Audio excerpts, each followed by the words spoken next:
Thutha wa igoti kuheana watho rucini rwa muthenya wa Jumaine, maabitha a DCI a uthuthuria wa njoragano marokete gutongoria mĩhang'o ya gũthikũria kaburi ĩrĩa ĩrerĩkana ĩthikĩtwo mĩĩrĩ ya kinya o 14 kaunti-inĩ ya Kericho.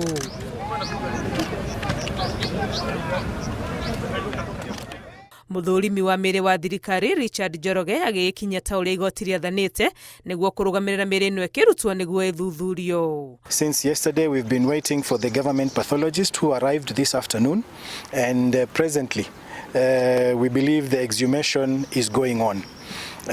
We want to appeal to all relevant authorities to come in.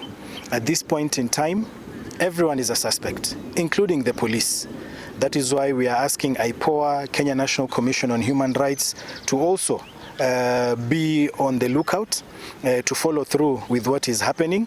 The DCI have been able to dig up the graves. They reached to the level where the bodies are, and now currently the government pathologist is on site to now do the actual retrieval of the bodies. Gĩthagathago kĩa riboti cia mĩĩrĩ ĩno gĩkoretwo kĩgagaĩtie maũndũ gũkũ Kericho, na mũno nĩ gũkorwo kũratuĩka yarehetwo kuma kaunti-inĩ ya Nyamira, atongoria na mũingĩ makĩenda ũma wa ndeto ĩno kwenjerwo. Watu wako na stress because hatujui kabisa, the reports we are getting no one is confirming it for us.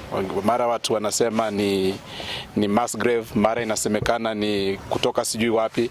So kama kanisa tungependa watu watoke direct na to own responsibility, the county government, the national government, watuambia watu wamezikwa hapa ni kina nani, ni nani aliwaleta.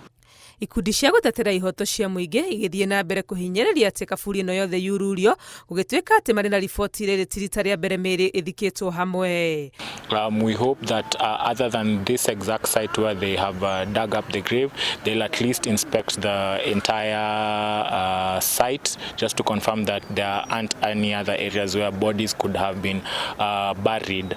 Borithi nĩ maikĩtie ngono abitha wa ũgima wa mwĩrĩ kaunti-inĩ ya Nyamira hamwe na mũrũgamĩrĩri wa kaburi ĩno rĩrĩ ũthuthuria ũrathiĩ na mbere.